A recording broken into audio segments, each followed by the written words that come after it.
Bonjour à tous et bienvenue dans cette nouvelle vidéo. Deviens le roi du luc léger avec ma méthode d'entraînement.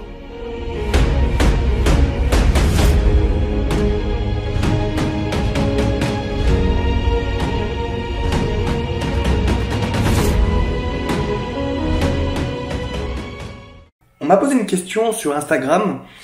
Comment fais-tu pour trouver cette force, la force de faire tout ce que tu fais? Je voulais y répondre dans cette vidéo. En fait, j'allais dire que c'est simple, mais ça ne l'est pas forcément. Tout dépend de l'état d'esprit dans lequel vous êtes au moment où vous regardez cette vidéo, par exemple. Mais en fait, j'ai juste fait les choses.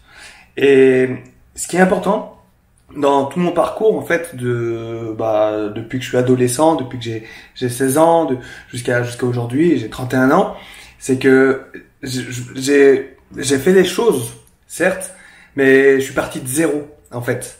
Et j'ai avancé, étape par étape, pas par pas. En fait, j'ai juste mis un pied devant l'autre. Et j'ai avancé, et j'ai avancé. En fait, ça peut paraître bizarre, mais chaque année, je me fixais un objectif, un défi, tout simplement. Par exemple, un marathon. On va commencer par la base, marathon. Donc j'ai commencé par faire le marathon de Paris. Par la suite, il y a eu le marathon de New York. Il y a eu d'autres marathons, bien sûr. Mais ensuite, je voulais faire plus. Je suis parti faire la Saint-Élion. Il y a eu l'Eco-Trail de Paris, etc., etc.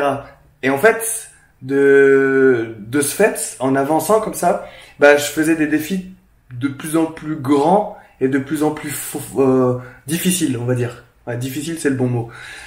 Et bien sûr, je me suis aguerri, je suis devenu plus fort, mais j'ai juste posé un pied devant l'autre en fait. Et on peut même revoir avant, j'ai commencé par courir un 5 km lors des crosses avec les jeunes sapeurs-pompiers par exemple. Après 10 km, j'ai fait les 18 km, je me rappelle, c'était les foulées 18. Foulées 18 organisées à la brigade de sapeurs-pompiers, c'est une course de 18 km avec tous les pompiers d'Europe. Ensuite semi-marathon, et c'est après que j'ai passé le cap et que j'ai commencé à faire marathon, et etc. Je suis passé à trail, j'ai fait quelques trails et je suis passé à l'ultra trail, donc l'ultra marathon.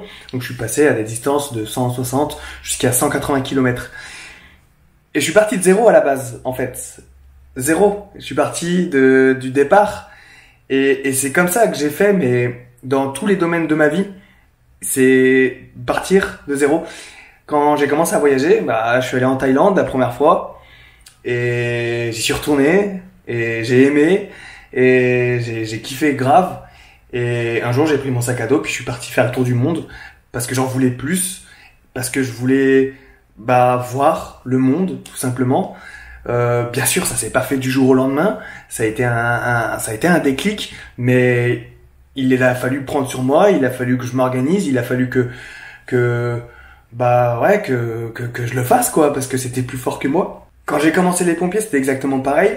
J'ai commencé jeune sapeur-pompier, ensuite pompier volontaire, et je voulais quelque chose de plus grand, et c'est pour ça que je me suis dirigé vers les sapeurs-pompiers de Paris. Et donc je me suis engagé naturellement dans les sapeurs-pompiers de Paris. On peut prendre mon parcours au grimpé de corde. Je ne savais pas du tout grimper une corde.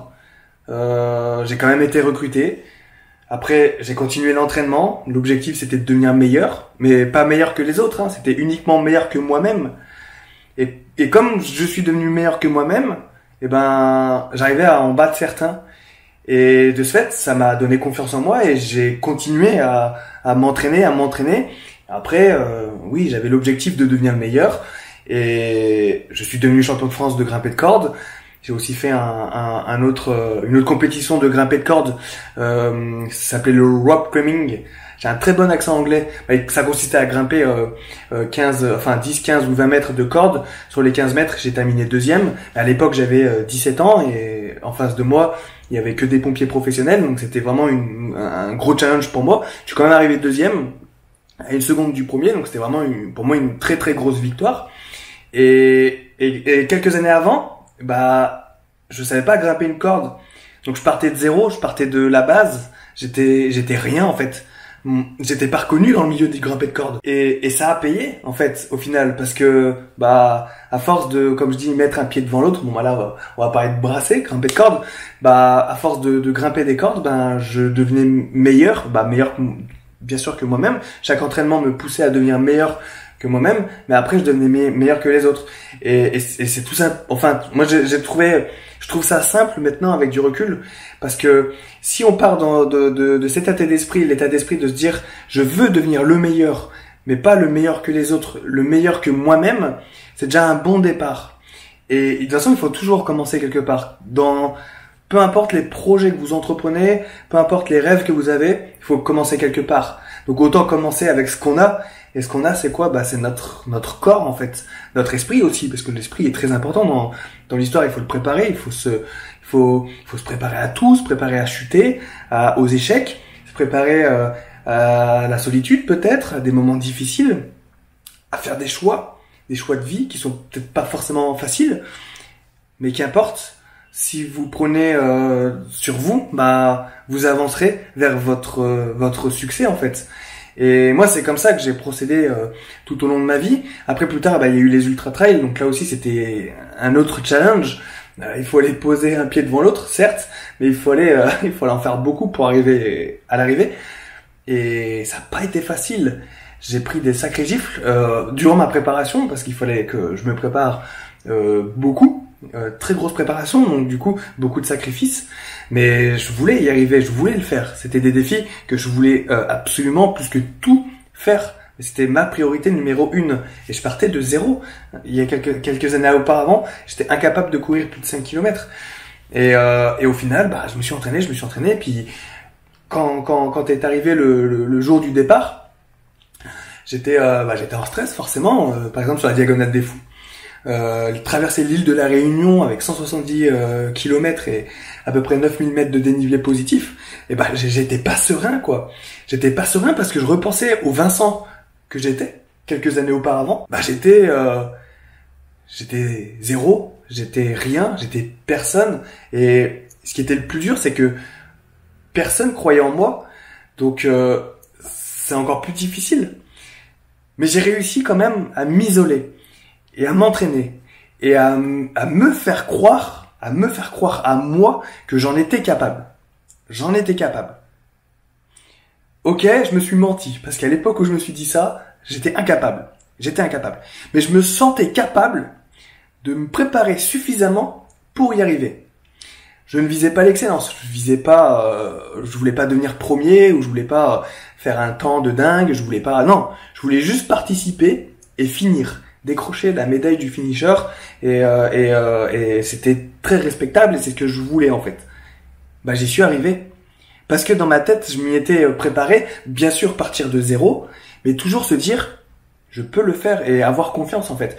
Et c'est comme ça que moi j'ai réussi. Le Mont Blanc, l'ascension du Mont Blanc, là aussi c'était une autre affaire parce que c'était moins physique, il fallait juste grimper, c'était dangereux peut-être. Mais ça me faisait peur. Mais je voulais le faire. On était deux avec Damien, mon pote avec qui j'étais à Masséna quand on était tous les deux à la brigade. Bah, on voulait le faire, mais plus que tout au monde. C'était notre objectif principal. Et pareil, on partait de zéro. On n'avait aucune expérience dans l'alpinisme. On était nuls, clairement. Et il fallait tout apprendre. Donc on a appris sur nous, en se préparant. On a appris un peu dans les bouquins parce qu'il fallait qu'on se renseigne sur le matériel à avoir, sur les chemins qu'on devait prendre, etc., etc. Et on y est allé sur le Mont Blanc. Une première fois, on a échoué, on n'est pas monté au-dessus de 2000, je crois qu'on n'a même pas dépassé les 1500 mètres. C'était une catastrophe, on était mal équipés, il y avait trop de neige, on avait eu peur, on avait failli laisser notre peau, pour vous dire, tellement qu'on s'y était mal pris. Et on est rentré à la caserne et on s'est foutu de notre gueule. Clairement, tout le monde s'est foutu de notre gueule. On se foutait déjà de notre gueule quand on se préparait à ce challenge, parce qu'on était là tous les deux à bouquiner, à regarder des magazines, à rêver de cette ascension. Et on se moquait de nous déjà à ce moment-là. Mais nous, on s'en foutait, on voulait le faire. Donc on s'est mis dans notre bulle et on s'est préparé à notre façon. Première fois, échec. Deuxième fois, échec. On est monté 1000 mètres plus haut. et échec. On est retourné à la caserne, c'était quoi? C'était 2 mois après. Pareil, on n'y est pas arrivé. Alors là, tout le monde nous dit, mais arrêtez les clients là, vous faites quoi là? Bah non, on va y arriver. Pour nous, c'était pas un échec. On avait quand même grimpé 1000 mètres de plus, alors qu'on partait de zéro. On était, on était rien en fait. Et on y est arrivé. Quelques mois plus tard, on est reparti sur le monde. Mais là, tout le monde nous disait, mais les gars, il faut arrêter votre délire. Et nous, on était persuadés qu'on allait y arriver. Déjà parce que dans notre tête, on s'était dit qu'on le ferait et qu'on y arriverait tôt ou tard. Il aurait fallu 10 tentatives, on aurait fait 10 tentatives. Mais non, c'était hors de question de se dire non, on arrête là, c'est un échec. Non, il fallait qu'on le fasse. On s'était dit qu'on le ferait, on allait le faire. On a continué à se préparer. Quelques mois plus tard, on est reparti sur le Mont Blanc et on est monté jusqu'à 4810 mètres, donc le sommet du Mont Blanc tous les deux. Et en fait, quand on est redescendu et qu'on est retourné à la caserne, le lendemain, on était de garde, nos collègues étaient là, waouh, les gars, vous avez chapeau quoi, vous avez géré quoi. Et c'était normal pour nous. On s'était dit, voilà, on n'est rien, on n'est personne. Dans le milieu, on connaît rien, montagne. À part, on sait ce que c'est que toucher de la neige, mais monter une montagne aussi haute, le plus haut sommet de l'Europe, pour nous, c'était un peu inconcevable. Mais on allait se préparer, on allait réussir. Et en montant une première fois, on est monté à 1500, la deuxième fois 2500, et la troisième fois, on est monté à 4810 mètres, tout simplement par étapes. Et c'est parce qu'on n'était pas gourmand. On s'est dit, bon, on n'y arrive pas la première fois, on n'y arrive pas la deuxième fois, peut-être que la troisième fois on y arrivera, puis si on n'y arrive pas, on aurait tenté une 4e fois. Au bout d'un moment, ça aurait payé. Et en fait, c'est ça, le message que je veux vous faire passer dans cette vidéo, c'est que tout ce que j'ai entrepris depuis le début, là je parle du Mont Blanc, j'ai parlé de la Diagonale des Fous, il y a eu le Kilimandjaro, c'était pareil, ça n'a pas été facile. Déjà, ne serait-ce que pour arriver au pied du Kilimandjaro, ça c'était une autre histoire, mais c'était compliqué, mais on y est arrivé, déterminé, on est monté jusqu'en haut, et on était super contents, et quand on a raconté ça à nos collègues à la caserne, ils étaient un peu sur le cul. Et pareil pour la Diagonale des Fous, pareil, pour tous les défis, en fait, que j'ai entrepris dans ma vie. Et en fait, si on me demande d'où je puise cette force pour faire tout ça, c'est juste que je me dis que je pars de zéro, et que chaque pas que je fais, je gagne en expérience. C'est un pas de plus en fait, et c'est comme ça que je me dis que je vais y arriver, parce que j'ai fait un pas et ce pas va me donner confiance pour le deuxième pas, pour le troisième pas, pour le quatrième pas. Et bon, là je parle de pas, mais ça peut être des séances d'entraînement. Enfin, mettez-vous dans le contexte de votre de votre projet, de votre rêve, de votre but, et dites-vous que chaque jour c'est un pas que vous ferez pour avancer vers ce projet. Et peu importe si vous partez de zéro, si aujourd'hui vous mettez tout en œuvre pour avancer vers votre projet, vous avancez. Et donc du coup, vous êtes plus au niveau 0, vous êtes au niveau 1. Et le lendemain, vous êtes au niveau 2. Et après au niveau 3 et au niveau 4, etc., etc. Vous gagnerez en expérience. Et bien sûr, vous gagnerez en confiance. Et peu importe les gens qui se moqueront autour de vous, parce que pour eux, ils vont peut-être vous voir comme quelqu'un qui est toujours au niveau 0. Mais en fait, non, vous avancez petit à petit. Et au final, vous montez les marches. Et jusqu'au jour où vous arrivez au succès, à votre objectif, votre rêve. Et là, vous avez prouvé à tout le monde que vous en étiez capable. D'accord? Donc, les gens vont penser que tout le long du parcours, vous êtes au niveau 0. Mais quand vous arrivez en haut, ils vont dire waouh. Alors qu'en fait, vous avez gravi les échelons petit à petit. Et c'est exactement le message que je vais vous faire passer à travers cette vidéo, et notamment à ceux qui font mon programme d'entraînement, la méthode Guyard. Chaque séance vous fera gagner en expérience. Vous allez apprendre à vous connaître, vous allez progresser et vous allez avancer vers votre réussite, vers votre succès.